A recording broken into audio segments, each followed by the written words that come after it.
Começando o ano, tudo bem? Eu espero que sim. Sejam todos bem-vindos ao ano letivo de 2021.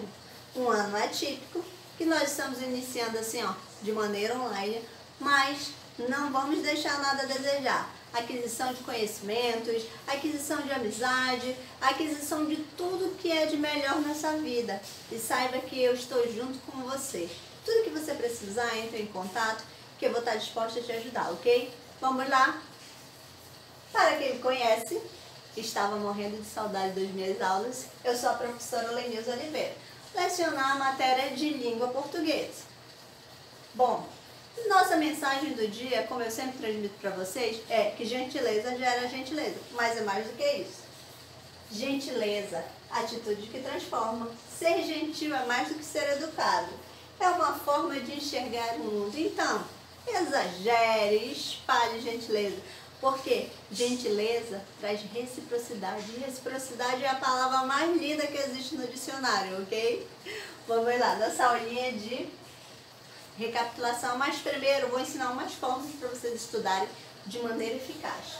Primeiro, planeje seus estudos. Como que você vai planejar seus estudos? Já tem um cronograma de estudo, então o que você vai fazer? Planejar.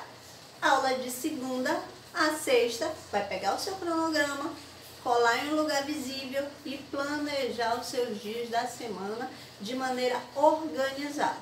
Segunda dica, prepare-se para estudar. Ai, professora, como é que eu vou me preparar para estudar? Simples, você vai separar todo o seu material didático. Caderno, livro, caneta, lápis, borracha e deixar uma garrafinha de água lá do lado para se hidratar, que é importante. Dica 3. Faça resumos. É muito importante, sabe por quê? Porque se você fizer seus resumos, você vai ver o que você absorveu de conteúdo, o que você absorveu de importante e vai conseguir estudar de melhor maneira. Vamos lá. 4. Eu e Cebolinha. Crie exemplificações. Eu vou copiar todos os exemplos que a professora está passando e vou criar os meus e vou perguntar a ela se está correto. Ótimo.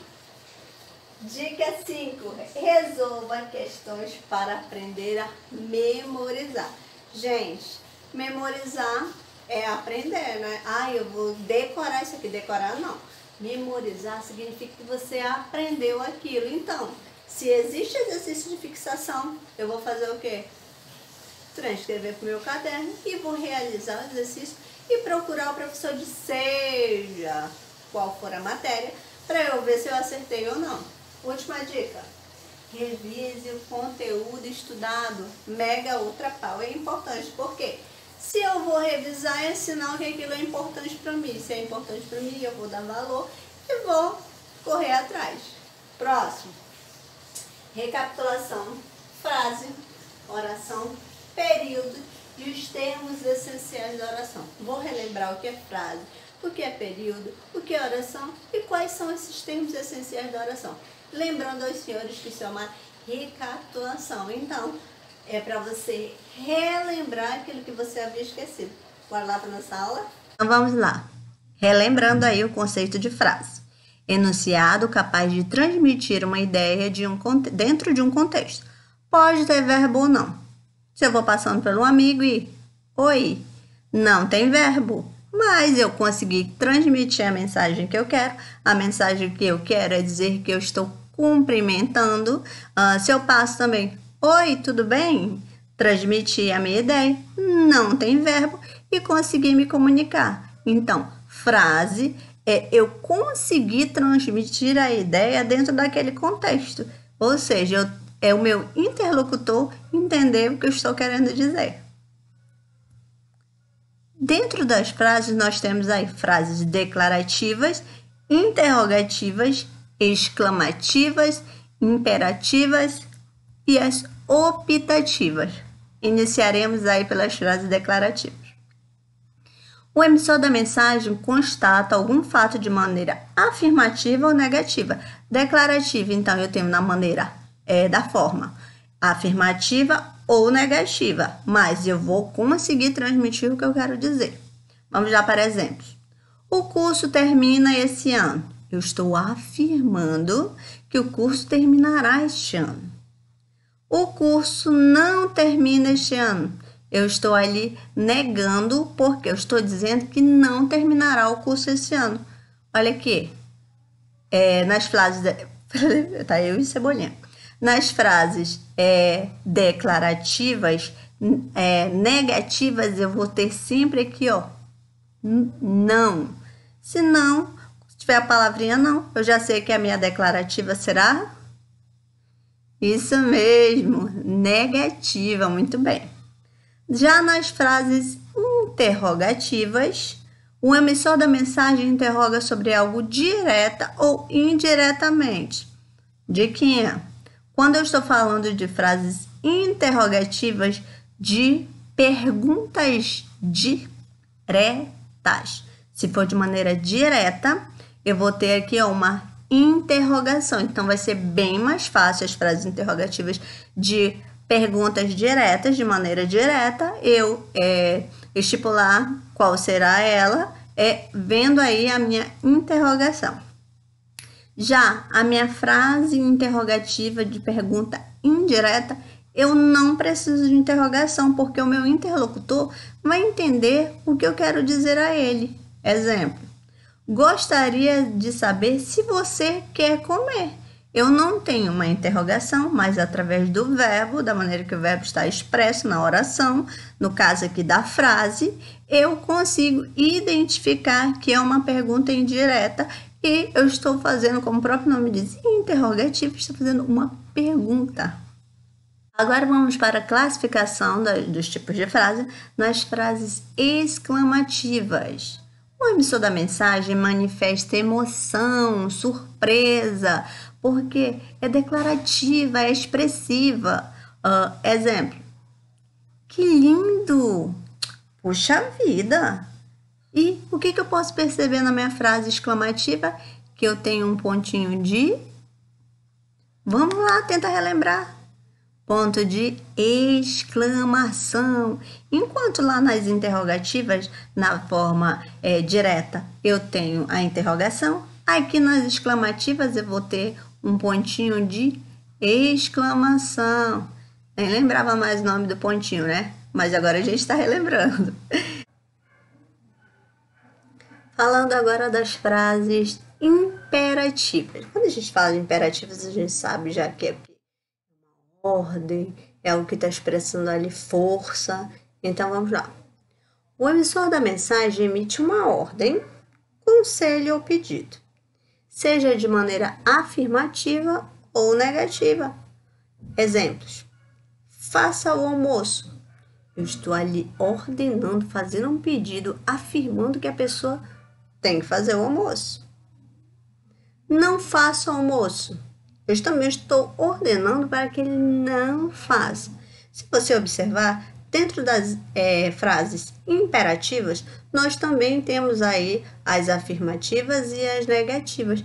Mas aqui não há maneira direta ou indireta. Sempre é fazendo um pedido, ordenando ou dando um conselho. Já nas frases optativas, o emissor da mensagem expressa o desejo sobre algo. Ele não está afirmando, não está declarando, não está ordenando, não está perguntando. Ele está ali exprimindo um desejo, algo que ele quer. Exemplo: que Deus te acompanhe. Ele está desejando ali que ele faça um bom percurso, que Deus o proteja. Muitas felicidades nesta nova fase. Também é um desejo que a pessoa tenha muitas felicidades, que a pessoa seja muito feliz. Pode ser numa nova fase, que pode ser de aniversário, pode ser de algo que ele conseguiu alcançar. Então, optativas. Quando você ouvir frase optativa, que vai aparecer certamente no decorrer aí das nossas tarefas, no decorrer do nosso livro, vamos ter frases optativas. Você já sabe que é o quê? Uma frase que está aí expressando desejo. Bom, já falamos aí de frases Agora vamos falar de oração. Ah, professora, chegou o momento da reflexão. Calma. Essa nossa oração quer dizer o quê? O enunciado com verbo. Frase, eu já vi que não precisa ter verbo, a não ser as frases verbais. Mas outro assunto, está aí para depois.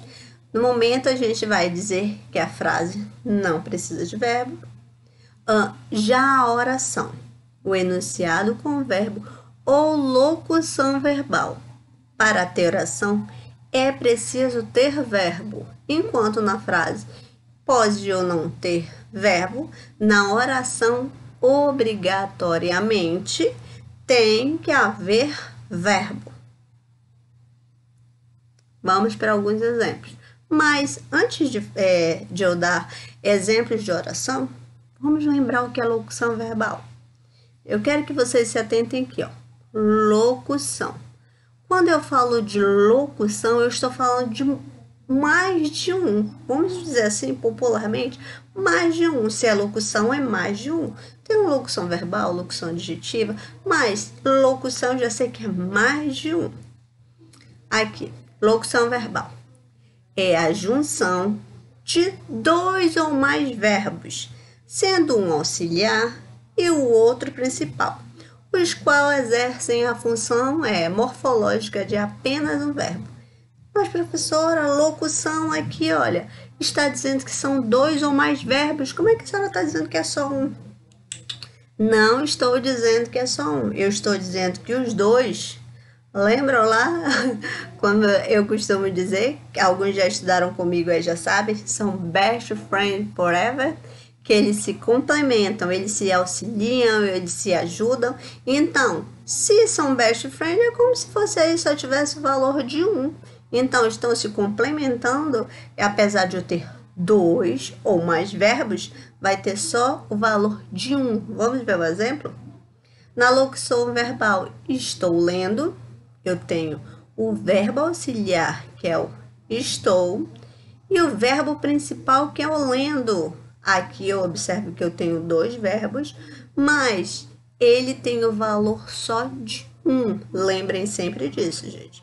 Locução verbal, dois ou mais verbos, mas com valor de um, ok? Vamos dar outros exemplos. Exemplos aí de oração. Acabamos finalmente. Levaram tudo. É provável. Estamos indo para casa. Observem que todas as orações eu tenho um. Isso mesmo, eu tenho um verbo. Muito bem. Verbo da primeira oração. Acabamos. Da segunda, levaram. Da terceira, que é o verbo ser. Estamos indo. Que. Isso, bem observado. Estamos indo é uma locução verbal. Muito bem. Mas que tem o valor de apenas um verbo. Muito bem. Estou gostando de ver, hein? Vamos para o próximo. Já falei de frase, ter ou não ter verbo. Já falei de oração, obrigatoriamente ter verbo. Agora vamos falar de período. Conceito. Frase com uma ou mais orações. Eu tenho aí dois períodos. Período simples, só há uma oração, ou seja, só tem um verbo, que é chamado de oração absoluta, porque eu só tenho um verbo. Simples, um verbo.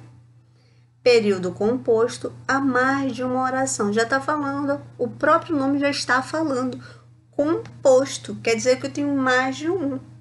Enquanto no simples, no período simples, eu só tenho um verbo, no período composto, eu tenho dois ou mais verbos. Professora, eu queria fazer uma pergunta. Sim, se eu tiver, eu posso ter no período simples ou no período composto uma locução verbal? Sim, mas lembrando sempre que a locução verbal eu tenho valor apenas de um verbo. Bem observado. Bom, vamos lá. Para saber quantas orações há em um período, é só contar quantos verbos ou locução verbal, no caso locuções verbais, há nesta oração. Aqui eu tenho um exemplo. Pedro correu hoje. Eu tenho quantos verbos? Um verbo. Qual é esse verbo? Muito bem, verbo correu. Então, eu tenho um período simples ou composto. Um minutinho para você pensar. Muito bem, eu tenho um período simples, porque eu tenho só um verbo. Outros exemplos aí de período simples. Observem, período simples, eu tenho apenas um verbo. Estamos felizes com o resultado. Olha o meu verbo aqui destacado. Estamos. Faltam apenas alguns dias. Verbo, destacadinho, falta. Exemplos aqui de período composto. Aprendeu um verbo, período simples. Período composto. Faça como eu pedi. Eu tenho aí quantos verbos? 2 verbos. Então, por isso eu tenho um período composto. Começou a gritar enquanto eu ia passando. Observe que aqui eu tenho começou e tenho gritar e ia passando. Eu tenho aqui uma locução verbal que equivale a um verbo e outra locução verbal que equivale também a um verbo mais. Apesar de eu ter locuções verbais, mas eu tenho aí que equivale a um verbo, eu tenho 2 locuções aqui. Então, se eu tenho 2 locuções verbais, eu tenho um período composto, porque a locução verbal tem valor apenas de um verbo, mas aqui eu tenho 2 locuções, então eu tenho um período composto. Espero que vocês estejam conseguindo aí entender. Vamos lá. Eu amo trabalhar com exemplos. Então, por quê? Porque eu acredito que quanto mais exemplos, melhor de assimilar o conteúdo. Trouxe aqui mais exemplos de período simples e período composto. Analisem, copiem esses exemplos no seu caderno e dica muito importante. Para eu diferenciar período simples do período composto, eu destaco primeiramente os verbos. Nós aprendemos isso anteriormente, lembra? Vamos lá. Período simples. Os dias de verão são muito quentes. Eu tenho um verbo, destaquei o meu verbo. Então, se eu tenho um verbo, eu tenho uma oração e tenho um período simples. Próximo exemplo. Acorda, Dona Maria. Eu tenho um verbo, uma oração, também tenho um período, período simples. Próximo. Viajarei sempre nas minhas férias de janeiro. Eu tenho um verbo, uma oração, período simples. Deu para entender? Período simples, sempre uma oração. Vamos lá para o exemplo do período composto.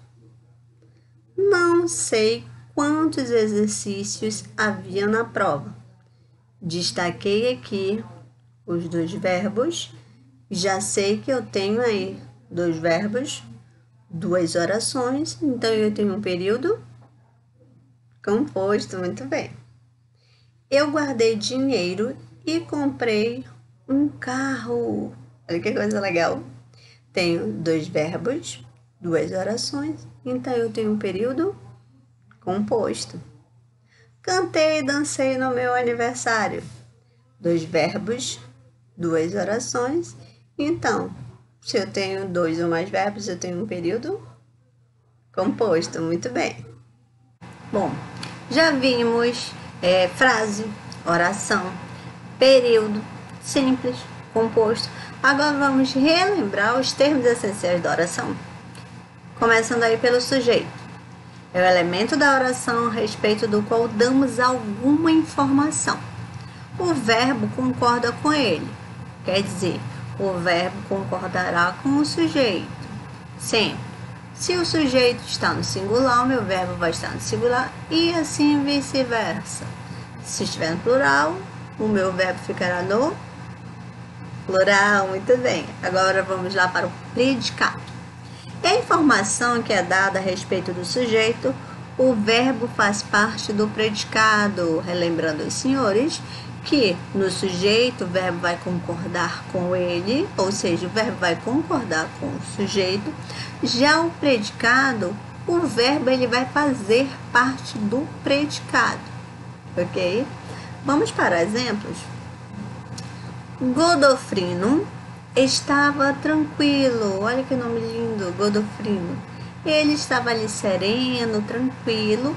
Vamos analisar? Godofrino é o sujeito. Estava tranquilo é o predicado. Professora, o que é esta palavrinha que está destacada aí, está sublinhada? É o meu verbo. Verbo está. Aí ele está dizendo que o Godofrino estava tranquilo. Então, predicado estava tranquilo e o meu verbo ele está fazendo parte aqui do predicado. Ficaram velhas todas as minhas amigas. Muito triste. Mas faz parte do processo da vida. Então, ficaram velhas é o meu predicado. Todas as minhas amigas é o sujeito. Perceberam o quê? Isso mesmo, está na ordem inversa. Por quê? Na primeira oração, o meu sujeito vem na frente e o meu predicado vem depois. Já na segunda oração, o meu predicado veio na frente e o meu sujeito veio depois do meu predicado. Professora, mas pode isso? Claro que pode. Percebam, se eu trocar a ordem, não vai mudar o sentido da minha oração. Então, se eu mudar, todas as minhas amigas ficaram velhas. Mudou o sentido da oração? Não, ela só está aí de maneira inversa, que é possível. Bom, uma forma fácil de detectar esse termo da oração, ou seja, os termos da oração, que é o sujeito predicado, é eu perguntar quem ou o que. Vamos para o exemplo? Exemplo 1. Os estudantes organizaram a homenagem. Professora, como é que eu vou descobrir agora o que é sujeito e o que é predicado? Vamos fazer as perguntinhas? Primeiro, quem organizou a homenagem? Os estudantes. Logo, esse é o sujeito da oração, porque eu encontrei ali quem estava organizando a homenagem. Então, se for os estudantes, o estudante vai ser o sujeito. Vamos agora descobrir quem é o predicado. Perguntando, o que foi feito? Organizaram a homenagem. Logo, esse é o predicado da oração. Então, perguntei primeiro quem organizou, ou quem fez algo, foi o meu sujeito, e o que foi feito, que é o predicado. Lembraram? Espero que sim. Exemplo 2. O discurso foi modificado. O que foi modificado? O discurso. É do discurso de que se fala. Logo, esse é o sujeito da oração. O que ou algo foi modificado? Essa é a informação dada sobre algo. Logo, esse é o predicado da oração. Percebe que quando fazemos essa pergunta, volto até um slidezinho aqui, ó. Quando fazemos a pergunta quem ou o que, descobre-se facilmente quem é o sujeito e quem é o predicado, estando de forma direta ou de forma inversa. Então, vamos ver a ordem do sujeito na oração. A ordem do sujeito na oração nem sempre é a mesma, podendo ocorrer de 3 maneiras: da forma direta, inversa e meio do predicado. A forma que nós aprendemos lá no Fundamental 1 foi a forma direta. A maioria das orações vem em forma direta. Então, vamos ver essas duas aí. Mas vocês aprenderam lá no 7º, no 8º e no 9º ano já essa forma inversa e meio do predicado. Lembrando aí que isso é uma recapitulação. Então, relembre. Explicação da forma direta. Quando o sujeito vem antes do predicado, qual é o meu sujeito? Os formandos e os professores empenhados. Predicado, organizaram a festa. Ordem direta, ordem correta. Ordem inversa. Quando o sujeito vem depois do predicado. Exemplo. Organizaram a festa os formandos e os professores empenhados. Quem é o meu predicado? Organizaram a festa e o sujeito, os formandos e os professores empenhados. Só fez aí inverter a ordem. E o meio do predicado? Quando o sujeito aparece no meio do predicado. Essa é a forma um pouquinho mais complicada, mas nem um bicho de 7 cabeças. Cabeças. Empenhados, os formandos e os professores organizaram a festa. Vamos lá, como o próprio nome do meio do predicado diz, quando o sujeito aparece no meio da oração. Os professores, aí os sujeitos são os professores, os formandos e os professores e o sujeito. Empenhados e organizaram a festa vai ser o meu predicado. Por quê? Porque mudou a ordem. O predicado, ele está no meio, no caso aí, o sujeito, ele ficou no meio da minha oração, ok? Bom, vamos ver aí os tipos de sujeito. Sujeito simples, tem apenas um núcleo, exemplo, o paciente foi atendido, sujeito paciente. Sujeito composto, tem mais de um núcleo, exemplo. Mousses e brownies são os meus doces preferidos. Sujeito, mousse e brownies. Sujeito oculto, quando é identificado pela desinência verbal. Exemplo, andamos a tarde toda. Sujeito aqui, ó, tá oculto, tá escondidinho. No caso aqui o sujeito seria nós andamos. Então ele está escondidinho, por isso que é chamado de sujeito oculto. Sujeito indeterminado, exemplo. Opinaram sobre tudo. Também é uma forma, o sujeito ele fica indeterminado, porque eu não consigo dizer, não é como sujeito oculto, porque eu consigo dizer que é oculto pela desinência verbal, pela conjugação verbal. Já o sujeito indeterminado eu não consigo identificar. Sujeito inexistente, exemplo, amanheceu, fenômeno da natureza. Sujeito inexistente, maioria das vezes, ou quase todas as vezes, exclusivamente, acontece aí com o fenômeno da natureza, porque não existe sujeito, por isso, sujeito inexistente. Os predicados, eles podem ser verbal, nominal e uma fusão dos dois, verbo nominal. Sujeito é o predicado verbal, quando o verbo indica ação, exemplo, terminei mais cedo, verbo aí, verbo de ação, porque eu pratiquei aquela ação de terminar algo. Nominal, quando o verbo indica estado, exemplo, o patrão foi atencioso, olha o meu verbo de ligação. Relembrando, predicado verbal, verbo de ação, e predicado nominal, verbo de ligação. Verbo nominal, uma mistura, uma fusão dos dois, quando o verbo indicação e estado. Vamos lá, cheguei atrasado é o mesmo que eu dizer cheguei, estava atrasada. Verbo aí, cheguei é o verbo de ação e estava o verbo de ligação. Ok? Próximo. Se cuidem, estudem, beijos e até a próxima aula. Tchau, tchau.